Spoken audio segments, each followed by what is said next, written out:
하나님의 말씀은 요한복음 8장 31절부터 46절 말씀입니다. 그러므로 예수께서 자기를 믿는 유대인들에게 이르시되 너희가 내 말에 거하면 참으로 내 제자가 되고 진리를 알지니 진리가 너희를 자유롭게 하리라. 그들이 대답하되 우리가 아브라함의 자손이라 남의 종이 된 적이 없거늘 어찌하여 우리가 자유롭게 되리라 하느냐. 예수께서 대답하시되 진실로 진실로 너희에게 이르노니 죄를 범하는 자마다 죄의 종이라. 종은 영원히 집에 거하지 못하되 아들은 영원히 거하나니 그러므로 아들이 너희를 자유롭게 하면 너희가 참으로 자유로우리라. 나도 너희가 아브라함의 자손인 줄 아노라. 그러나 내 말이 너희 안에 있을 곳이 없으므로 나를 죽이려 하는도다. 나는 내 아버지에게서 본 것을 말하고 너희는 너희 아비에게서 들은 것을 행하느니라. 대답하여 이르시되 우리 아버지는 아브라함이라 하니 예수께서 이르시되 너희가 아브라함의 자손이면 아브라함이 행한 일들을 할 것이거늘 지금 하나님께 들은 진리를 너희에게 말한 사람인 나를 죽이려 하는도다. 아브라함은 이렇게 하지 아니하였느니라. 너희는 너희 아비가 행한 일들을 하는도다. 대답하되 우리가 음란한 데서 나지 아니하여 아버지는 한 분뿐이시니 곧 하나님이시로다. 예수께서 이르시되 하나님이 너희 아버지였으면 너희가 나를 사랑하였으리니 이는 내가 하나님께로부터 나와서 왔음이라. 나는 스스로 온 것이 아니요 아버지께서 나를 보내신 것이니라. 어찌하여 내 말을 깨닫지 못하느냐. 이는 내 말을 들을 줄 알지 못함이로다. 너희는 너희 아비 마귀에게서 났으니 너희 아비의 욕심대로 너희도 행하고자 하느니라. 그는 처음부터 살인한 자요 진리가 그 속에 없으므로 진리에 서지 못하고 거짓을 말할 때마다 제 것으로 말하나니 이는 그가 거짓말쟁이요 거짓의 아비가 되었음이라. 내가 진리를 말하므로 너희가 나를 믿지 아니하는도다. 너희 중에 누가 나를 죄로 책잡겠느냐. 내가 진리를 말하는데도 어찌하여 나를 믿지 아니하느냐. 아멘. 고려대학교 라틴어로 된 모토입니다. 리베르타스 저스티티아 베리타스. 자유, 정의, 진리. 이렇게 라틴어로 쓰여져 있습니다. 서울대학교 모토가 뭐냐면 베리타스 룩스 메아. 진리는 나의 빛. 이런 뜻입니다. 연세대학교 베리타스 보스 리베라 빛. 오늘 우리 성경 읽은 말씀을 그대로 인용해 놓은 거예요. 진리는 너를 자유케 하리라 라는 말씀을 그대로 인용해 놓은 겁니다. 외국 학교들도 있어요. 예일대학교 룩스 에트 베리타스 빛 그리고 진리 이런 뜻입니다. 존스 홉킨스 대학이라고 미국에서 가장 유명한 의과대학이 있는 대학입니다. 이 존스 홉킨스 대학도 마찬가지로 요한복음 8장 32절 말씀 진리가 너희를 자유케 하리라는 말씀 베리타스 보스 리베라 비트라는 말을 밑에다가 써놨습니다. 우리가 잘 알고 있는 하버드 대학교 할 때도 베리타스라고 진리 이렇게 각 대학교마다 진리에 대한 추구, 진리에 대한 물음, 진리가 무엇인가에 대해서 찾고자 하는 것이 학문의 기초라는 것을 각 대학의 모토에서 설명해 놨어요. 대부분의 많은 대학들의 모토가 진리를 찾는 거예요. 진리를 추구하면서 사는 거예요. 왜 공부하는 거예요? 그 공부를 통해서 진리를 찾아내려고 하는 거예요. 그래서 라틴어 베리타스라는 진리를 찾기 위해서 그 학교의 모토들이 진리를 추구하는 겁니다. 진리라고 번역되어 있는 헬라어 알레테이아라는 말은 오늘 본문에서 7번이나 사용됐습니다. 성경에서 늘 반복하고 있는 건 강조하기 위해서 그런 거죠. 그러니까 세상도 진리가 무엇인지를 궁금해하고 또 하나님의 백성들도 진리가 무엇인지를 궁금해하는 거예요. 여러분은 진리가 뭐라고 생각하십니까? 심지어는 로마 총독인 빌라도조차도 예수님이 잡혀왔거든요. 그 잡혀온 예수님 앞에서 요한복음 18장 38절에 뭐라고 얘기하냐면 진리가 무엇이냐라고 물어보는 거예요. 사람들이 예수님이 메시아라고 부르니까 비록 잡혀왔지만 그 메시아를 향해서 당신 나한테 진리를 가르쳐 줄 수 있습니까? 도대체 진리가 뭡니까? 라고 물어보더라는 거죠. 사람들은요 진리가 뭔지를 알고 싶어요. 진리를 어떻게 발견할 수 있는지를 궁금해한단 말이에요. 여러분 예수님은 진리가 무엇인지에 대해서 명확하고 명쾌하게 답변해 주셨어요. 초등학교 1학년부터 교수님까지 모두가 다 한 번에 알 수 있는 명확하고 확실한 답변을 해주셨어요. 진리는 무엇인가? 진리는 예수님이 진리인 줄로 믿습니다. 왜냐하면 내가 곧 길이요 진리요 생명이라고 얘기했거든요. 예수님 당신이 진리래요. 당신 자신이 진리라는 거예요. 예수님 자신이 진리이기 때문에 진리 자체가 이 땅에 오신 거예요. 진리가 왔기 때문에 그 진리의 빛이 비추는 거예요. 니고데모도요, 진리가 무엇인지를 물으러 한밤중에 예수님을 찾아왔어요. 요한복음 3장에 보면 니고데모가 영생을 어떻게 얻겠습니까? 라고 말은 했지만 사실은 그 니고데모의 질문 안에는 내가 어떻게 해야 진리를 찾을 수 있고 그 진리가 무엇인가에 대한 궁금증 때문에 밤중에 예수님을 몰래 찾아왔거든요. 근데 그 진리를 질문하는 니고데모에게 예수님이 뭐라고 이야기하시는 이렇게 대답해요. 같이 읽어봅시다. 예수께서 대답하여 이르시되 진실로 진실로 내게 이르노니 사람이 거듭나지 아니하면 하나님의 나라를 볼 수 없느니라. 여기서 거듭나다라는 말은 다시 태어나다라는 말도 있지만 원 의미 안에는 위로부터 내려오다라는 의미가 더 크다고 그랬죠. 위로부터 내려오지 아니하면 진리를 발견할 수 없는 거예요. 그러면서 그 니고데모에게 마지막으로 15절 16절에 이렇게 얘기합니다. 이는 그를 믿는 자마다, 여기서 말하는 그는 누굴까요? 예수님. 예수님을 믿는 자마다 영생을 얻는 거예요. 예수님을 믿는 자마다 진리를 발견하게 되는 거예요. 그리고 우리가 잘 알고 있는 16절 같이 읽읍시다. 하나님이 세상을 이처럼 사랑하사 독생자를 주셨으니 이는 그를 믿는 자마다 멸망치 않고 영생을 얻게 하려 하십니다. 그를 믿는 자가 영생을 얻을 수 있는 거예요. 그를 믿는 자가 진리를 발견할 수 있는 거예요. 그를 믿는 자가 진리를 깨달을 수 있는 거예요. 믿어야 깨달을 수 있는 거예요. 믿지 않으면 깨달을 수 없는 거예요. 진리는 탐구하고 노력하고 알고 이해해서 깨달을 수 있는 게 아니라 진리는 믿어야 깨달을 수 있는 거예요. 이게 기독교의 신비예요. 기독교는 믿으면 깨달아지는 거예요. 참빛이며 진리이신 예수님이 내가 곧 길이다, 내가 진리다, 내가 생명이다, 나로 말미암지 않고는 아버지께로 갈 자가 없다 라고 말씀하시면서 진리가 당신 자신이다 라고 말씀을 하시는 거예요. 그러면 오늘 본문 8장 32절의 말씀대로 진리이신 예수님을 믿으면 자유가 옵니까? 진리가 너희를 자유케 하리니. 32절 보여주세요. 진리를 알지니, 그러니까 예수님을 알지니 진리가 예수님이 너희를 자유롭게 하리라. 우리가 예수님을 믿으면, 즉 진리를 믿으면 진리가 우리를 자유롭게 만들어 주겠다고 말씀하시는 거예요. 자, 그러면 예수님을 믿으면 자유롭게 될 수 있다고 성경은 이야기합니다. 뭐에 대해서 자유롭게 될까요? 죄에 대해서 자유롭게 돼요.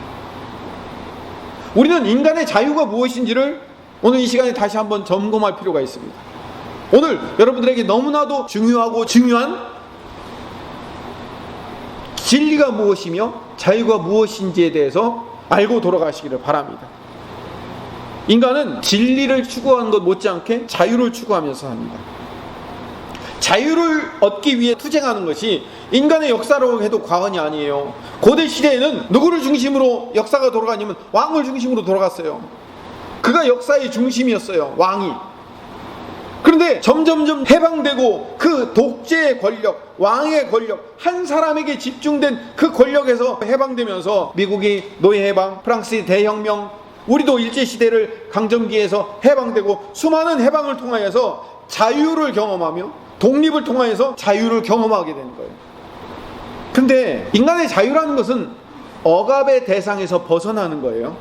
자유는 억압에서 벗어나는 거예요. 그럼 어떤 억압에서 벗어나는 걸까요?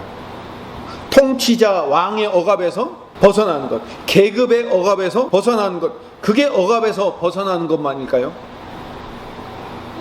우리는 자유를 이렇게 착각합니다. 내 마음대로 살아가는 것을 자유라고 생각해요. 내 인생은 내 거니까 내 마음대로 살아가는 게 그게 자유지. 이전에는 남들이 나를 이렇게 해라 저렇게 해라 해서 나를 간섭하고 속박하고 구속했는데 그 간섭과 속박과 구속에서 벗어나 내 인생을 내 마음대로 사는 것, 그게 자유 아니냐라고 이야기하는 거예요. 우리가 자유를 착각하고 있는 거예요. 자유가 잘못 정의되어 있는 거예요. 진리이신 예수님을 믿으면 일어나는 자유는 내 마음대로 해도 되는 자유가 아니라 죄에서의 자유예요. 죄의 속박에서의 자유이며 악의 세력으로부터의 자유인 거예요. 그 죄와 악과 사망의 속박에서 우리 예수님, 진리이신 예수님으로 말미암아 해방되고 그 억압에서 풀려난 것, 이거를 구원이라고 부르는 거예요. 자, 이 얘기를 우리가 좀 더 명확하게 이해하려면 창세기로 다시 돌아가야 됩니다. 창세기 선악과 이야기로 다시 가봅시다. 창세기 2장 16절과 17절 말씀, 지난주에도 읽었어요. 같이 읽읍시다. 여호와 하나님이 그 사람에게 명하여 이르시되 동산 각종 나무의 열매는 내가 임의로 먹되. 자, 16절을 잘 보세요. 동산 각종 나무의 열매는 내가 임의로 먹되. 임의로 먹는 게 뭐죠? 이거를 자유라고 부르는 겁니다. 에덴 동산이라고 하나님이 만들어 주신 그 동산 안에서 우리는 자유를 누릴 수 있도록 되어 있어요. 동물들의 이름도 우리가 자유롭게 지을 수 있도록 하나님이 허락하셨어요. 동산 안에 있는 모든 열매를 내가 임의로 먹을 수 있도록 허락하셨어요. 임의로 먹다라는 것은 꼭 먹는 것만 이야기했을까요? 아니죠. 에덴 동산 안에서 너의 모든 삶을 네가 네 원하는 대로 마음껏 해라 라고 소위 말하는 자유의지를 주신 거예요. 여러분, 이게 참 자유인 거예요. 우리는 그 동산 안에서 내가 원하는 것을 할 수 있는 자유가 있었어요. 그런데 이 자유는 무엇에 의해서 구속되고 있어요? 17절을 읽읍시다. 같이 읽읍시다. 선악을 알게 하는 나무의 열매는 먹지 말라. 내가 먹는 날에는 반드시 죽으리라 하시니라. 선악을 알게 하는 나무, 지난주에도 말씀드렸죠. 선과 악의 판단 기준을 누가 정하셔야 돼요? 하나님이 정하셔야 되는 거예요. 하나님이 판단 기준의 주체이며 주관자가 되셔야 돼요. 이거는 건들면 안 돼. 내가 주권자다, 내가 창조주다. 주권자와 창조주의 그 권한을 너희들이 건들면, 피조물들이 건들면 안 돼. 이건 따먹으면 안 돼 라고 이야기하신 거예요. 이걸 다른 말로 바꾸면 이거예요. 하나님의 다스림과 통치 아래 있어야 우리 인간은 자유할 수 있는 거예요. 창조주 하나님의 다스림과 통치와 은혜와 사랑 안에 있어야 진정한 자유를 누릴 수 있는 것, 이게 창조의 법칙이며 원리인 거예요. 그런데 우리에게 참 자유를 주시는, 내가 임의로 마음대로 먹을 수 있는 그 자유를 주시는 하나님의 통치를 속박이라고 착각하도록 속이는 존재가 나타나요. 누굴까요? 뱀. 충청도 사투리로는 뱀이 나타난다. 마귀가 우리를 속이는 거예요. 마귀는 하나님의 통치와 다스림과 하나님의 인도하심과 이끄심을 속박과 구속과 억압이라고 착각하도록 유혹한 거예요.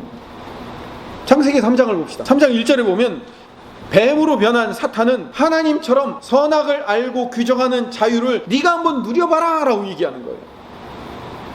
그러니까 하나님이 인간의 자유를 구속하고 통제하고 있다고 착각하게 질문을 하는 거예요. 3장 1절 읽어봅시다. 시작. 그런데 뱀은 여호와 하나님이 지으신 들짐승 중에 가장 간교하니라. 뱀이 여자에게 물어 이르되 하나님이 참으로 너희에게 동산 모든 나무의 열매를 먹지 말라 하시더냐. 자, 얼마나 이게 교활해요. 뱀이 얼마나 교활한지 몰라요. 하나님의 다스림과 통치와 하나님의 인도하심과 이끄심을 너 하나님이 속박하고 있잖아. 하나님이 구속하고 있잖아. 하나님이 너를 짝도 못하게, 아무것도 못하게 막고 있잖아. 이것도 하지 마라, 저것도 하지 마라. 하나님이 너를 꼼짝 못하게 막고 있지.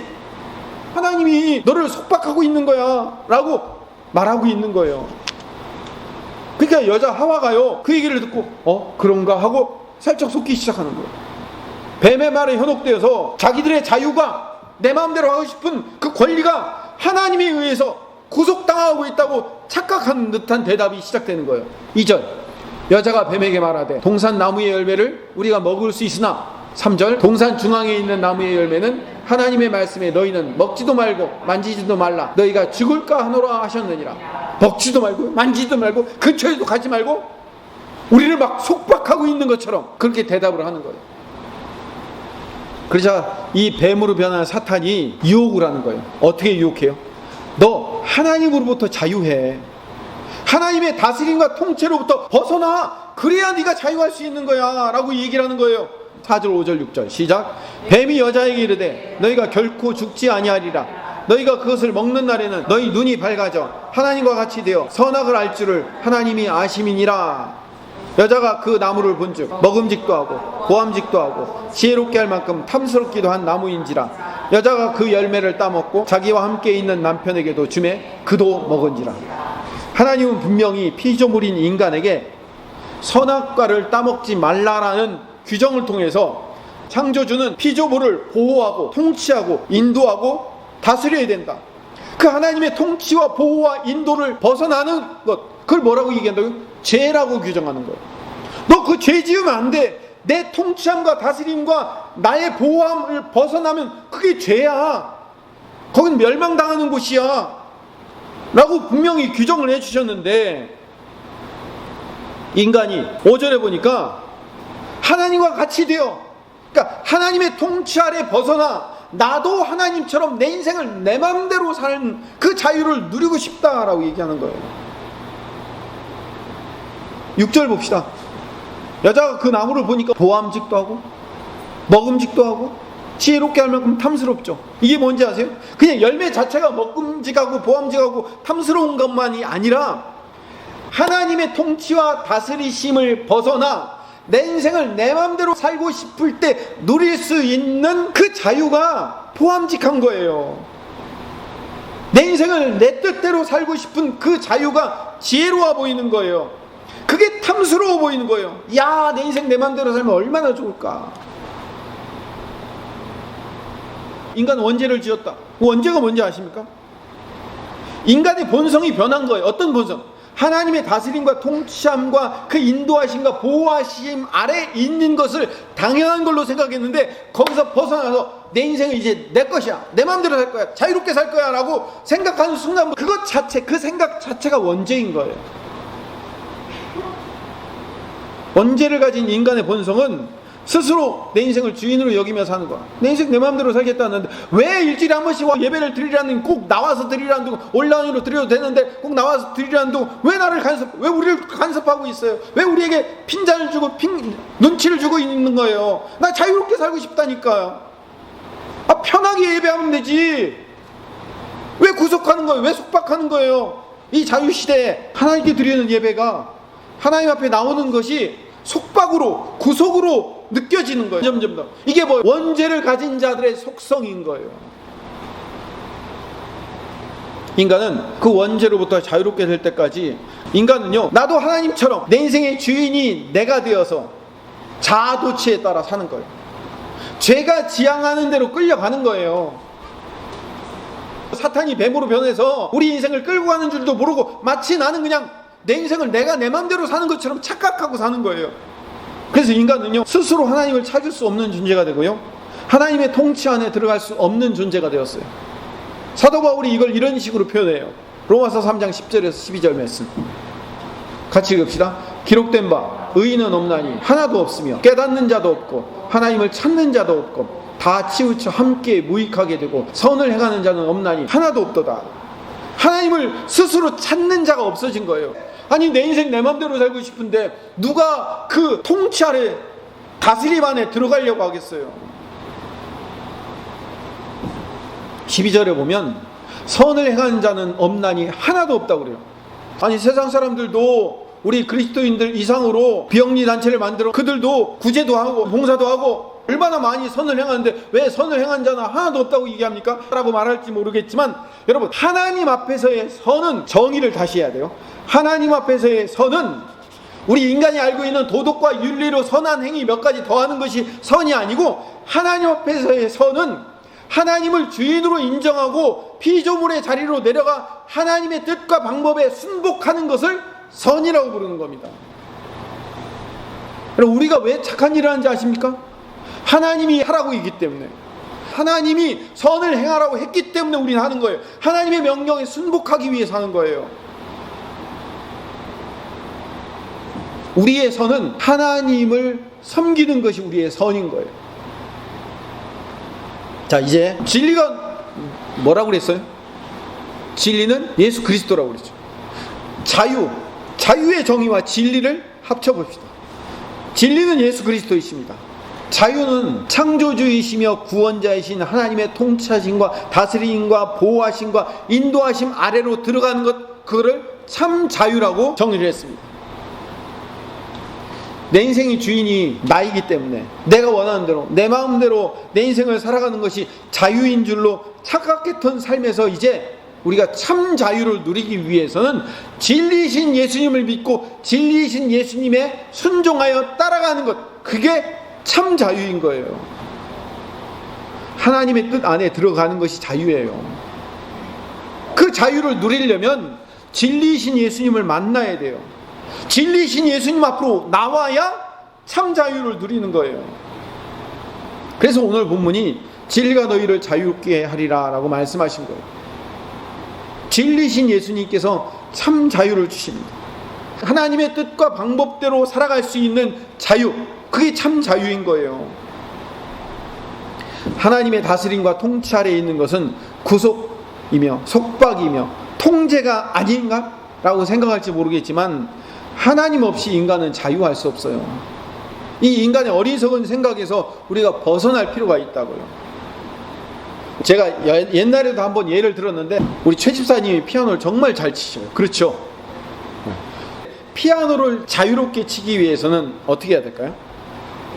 매일매일 끊임없는 속박과 구속 안으로 들어가야 돼요. 악보를 박자 하나, 음정 하나 틀리지 않고 쳐야 돼요. 그걸 연습해야 돼요. 매일매일. 박자가 길어지면 안 돼요. 음정이 높거나 낮으면 안 돼요. 음표가 정하는 길이만큼, 음표가 정하는 그 음정만큼 쳐야 돼요. 그건 뭐예요? 얼마나 구속되어 있는 거예요. 그렇죠? 악보라는 그 구속 안으로 들어가야 돼요. 철저하게. 그래서 끊임없이 연습하지 않으면, 그래서 그 악보의 구속, 그 악보의 속박 안으로 들어가지 않으면 안 돼요. 그 구속과 속박 안에 몇 년쯤 들어가야 될까요? 한 10년쯤 들어가야 될 거예요. 그래서 어느 단계에 올라가면 자유롭게 어떤 악보를 놓든지 자유롭게 그 악보를 가지고 내 찬양을 만들 수 있는 거예요. 어느 날 피아노를 치고 싶으면 마음껏 내가 치면 되는 거예요. 내가 즐기고 싶은 음악을 자유롭게 치면 되는 거예요. 우리 집사님은요, 제가 한음 올려라 그러면은 한음 올려서 쳐요. 한음 내려서 쳐요. 마음대로 자유롭게 치는 거예요. 자유롭게 피아노를 다룰 수 있는 거예요. 피아노를 몇 번 배우려고 하다가 때려쳤어요. 아우, 하기 싫어. 나는 자유로우니까. 나는 피아노를 치고 싶지 않은 자유가 있으니까 그 자유를 위해서 피아노를 치고 싶지 않은 그 구속과 속박을 당하고 싶지 않은 자유가 있기 때문에 안 해! 하고 때려쳤어요. 어느 게 진짜 자유일까요? 여러분 잘 생각해 보세요. 내가 마음껏 어떤 악보를 놓든지 이제는 악보도 필요 없어. 그냥 내가 내 마음대로 칠 수 있는 그게 진정한 자유일까요? 아니면 나 이런 구속과 속박이 싫어. 나 이런 거 안 하고 확 집어던진 그게 진짜 자유일까요? 뭐가 자유인 것 같습니까? 저는 피아노를 마음껏 칠 수 있는 자유가 진짜 자유라고 생각합니다. 피아노를 안 칠 자유가 있어요. 구속받고 통제받을 생각이 없기 때문에. 그런데 나중에 피아노를 배운 사람이 자유로운 사람이 될 수 있단 말이에요. 참 자유는 피아노를 배우기 위해 그 속박과 구속 안에 있는 사람이 참 자유를 누릴 수 있는 거란 말이에요. 예수님 안에서 누릴 수 있는 자유가 바로 이런 걸 얘기하는 거예요. 내 인생 내 마음대로 살고 있는 자유가 그게 진짜 자유가 아니에요. 여러분, 내 인생을 내 마음대로 살면 어떻게 될까요? 그 끝은 죄와 악의 결과로 말미암아 멸망당하는 일 이외에는 아무것도 없어요. 여러분들이 허랑방탕하게 마음껏 내 마음대로 살아보세요. 그 결과가 어떻게 될까요? 몸은 망가지고 마음은 피폐해지고 여러분이 가지고 있는 것들은 아무것도 남지 않고 어느 날 노숙자가 돼 있을 거예요. 여러분 인생을 여러분 마음대로 살아보세요. 하고 싶은 대로 해보세요. 뚱뚱한 노숙자가 돼 있을 거예요.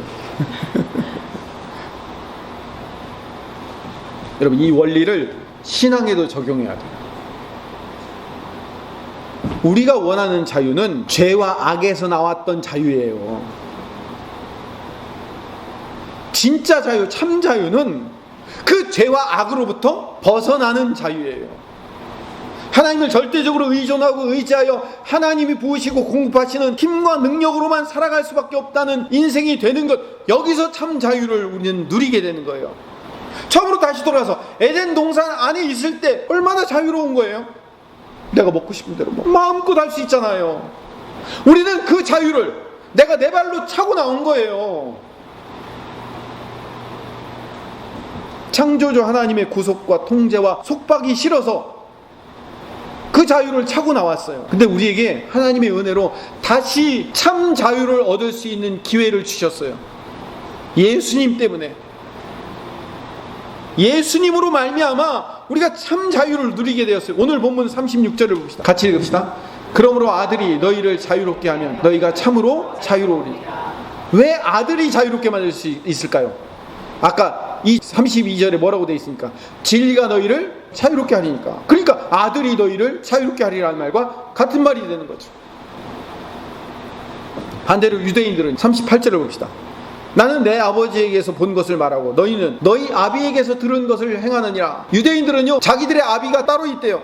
그럼 유대인들의 아버지는 누굴까요? 44절을 봅시다. 너희는 너희 아비 마귀에게서 났으니 너희 아비의 욕심대로 너희도 행하고자 하느니라. 그는 처음부터 살인한 자요 진리가 그 속에 없으므로 진리에 서지 못하고 거짓을 말할 때마다 제 것으로 말하나니 이는 그가 거짓말쟁이요 거짓의 아비가 되었습니다. 아까 에덴 동산에서 얘기했잖아요. 뱀 처음부터 거짓말하는 자였어요. 하나님의 통치와 그 하나님의 다스림과 보호하심과 인도하심을 너는 한번 벗어나 봐라. 거기서 자유를 느껴봐라 라고 했던 그 거짓의 아비.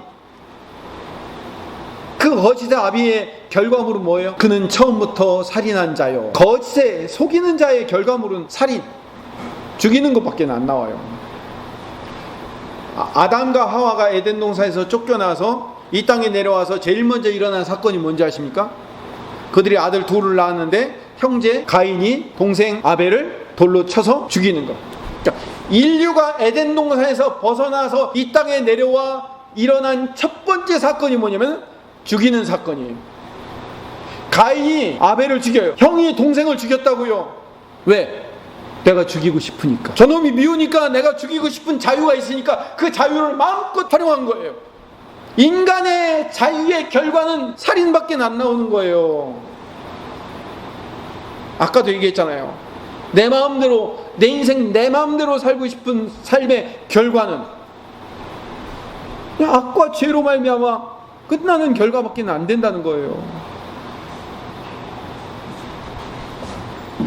초막절에 실로암 못에서 물을 길어가지고 제단에 그걸 부어놓고 에스겔의 예언이 성취되었다고 스스로 하나님의 임재를 만들어내는 그 유대인들, 예루살렘 성전에 커다란 촛대를 세워가지고 성전 전체를 밝혀놓고 이사야의 예언이 이루어졌다고 스스로 착각하는 자들에게 그들은 거짓의 아비가 있었기 때문에 그 거짓의 아비를 따라서 자기들도 하나님의 임재까지도 자기들 스스로 만들어내는 사람들이라는 것을 성경이 보여주고 있잖아요.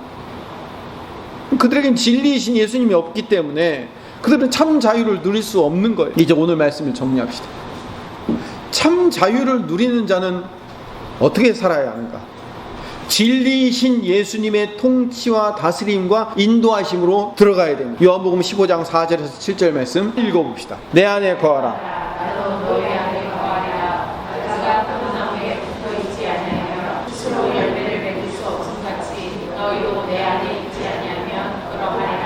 나는 포도나무요 너희는 가지라. 그가 내 안에 내가 그 안에 거하면 사람이 열매를 많이 맺나니 나를 떠나서는 너희가 아무것도 할 수 없음이라. 사람이 내 안에 거하지 아니하면 가지처럼 밖에 버려져 마르나니 사람들이 그것을 모아다가 불에 던져 사르느니라. 너희가 내 안에 거하고 내 말이 너희 안에 거하면 무엇이든지 원하는 대로 구하라. 그리하면 이루리라. 이게 얼마나 멋진 말이에요. 무엇이든지 원하는 대로 구하면 이루어지는 인생, 이 얼마나 참 자유의 인생이냐고요. 에덴 동산에서 마음껏 임의로 먹을 수 있는 인생, 그 인생을 우리에게 주시겠다는 거예요. 뭐 할 때? 너희가 내 안에 거할 때. 주님의 통치, 다스림, 인도하심 그 안에 거할 때만 그게 가능하다는 거예요. 주님의 통치 안에 있어야 돼요. 내 안에 거해야 열매가 나오는 거예요. 주님 안에 있지 않으면 우리에게는 어떠한 자유의 열매도 없는 겁니다. 그죠? 내 인생 내가 하고 싶은 대로 살다가 끝나는 인생일 뿐이에요. 착각은 하죠. 내 인생 내 마음대로 살 거야 라고. 근데 그건 착각일 뿐이라고요. 에덴 동산에 있어야 동산 안에 있는 모든 실과를 마음껏 먹을 수 있는 자유가 있는 겁니다. 내가 내 인생의 주인이 되려고 하나님의 통치와 통제를 벗어나려고 선악과를 따먹으면, 그래서 하나님의 통치를 벗어나면 에덴 동산에서 쫓겨나요. 쫓겨나면 이 땅의 열매를 먹고 살아야 돼요. 어떤 열매를 먹고 사는가? 요것만 읽어보고 마치겠습니다. 창세기 3장 17절에서 19절 말씀. 시대 내가 내 아내의 말을 듣고 내가 내게 먹지 말라 한 나무의 열매를 먹었은즉 땅은 너로 말미암아 저주를 받고 너는 내 평생에 수고하여야 그 소산을 먹으리라. 땅이 내게 가시덤불과 엉겅퀴를 낼 것이라. 내가 먹을 것은 밭의 채소인즉 내가 흙으로 돌아갈 때까지 얼굴에 땀을 흘려야 먹으리니 내가 그것에서 취함을 입었음이라. 너는 흙이니 흙으로 돌아갈 것이니라 하시니라. 여러분, 우리는 땀 흘려야 먹을 수 있는 거예요. 피땀 눈물을 흘려야 먹을 수 있는 거예요. 평생 수고하면서 살아야 돼요. 왜 이 결과를 얻게 된 거죠? 하나님의 통치함과 그 다스림을 벗어났기 때문에 이루어진 결과인 거예요. 예수님이 나를 다스리면 우리 인생이 어떻게 바뀔까요? 우리에게 참 진리이신 예수님이 우리 안에 오시면 우리는 참 자유를 누리게 됩니다. 그 자유가 뭔지 아십니까? 주님이 우리에게 주시는 평안이에요. 주님이 우리에게 주신 그 평안을 얻게 되면 우리는 염려하지 않아요. 두려워하지 않는다니까요. 불안해하지 않을 수 있어요. 내 눈앞에 있는 상황과 환경은 불안하고 염려하고 두려운 상황들이 생길지라도 하나님의 다스림과 통치하심, 다시 말하면 예수 그리스도 안에 거하여 주님의 그 보호하심과 인도하심과 함께하심의 그 자리에 있으면 괜찮아. 어차피 하나님이 다 해결을 주실 텐데, 어차피 주님이 주님의 길로 나를 이끄실 텐데 염려하지 않아, 두려워하지 않아, 걱정하지 않아, 주님이 함께 하실 거야 라고 주님을 의지할 수 있게 되는 거예요. 이게 참 자유 아니냐고요. 우리에게 두려움이 없어요. 염려가 없어요. 무엇을 먹을까, 무엇을 입을까, 무엇을 어떻게 할까 염려하지 않고 주님께 의탁하고 의지할 수 있는 자유가 있게 되는 거예요. 예수님 안에 있는 것이 자유인 줄로 믿습니다. 그분의 통치와 다스림 안에 거할 때 그게 진정한 자유임을 깨닫고 진리이신 예수님 안에 거함으로 말미암아 하나님이 원하는 그 모든 참 자유의 열매들을 마음껏 먹을 수 있는 주님의 백성 되시기를 간절히 소망합니다.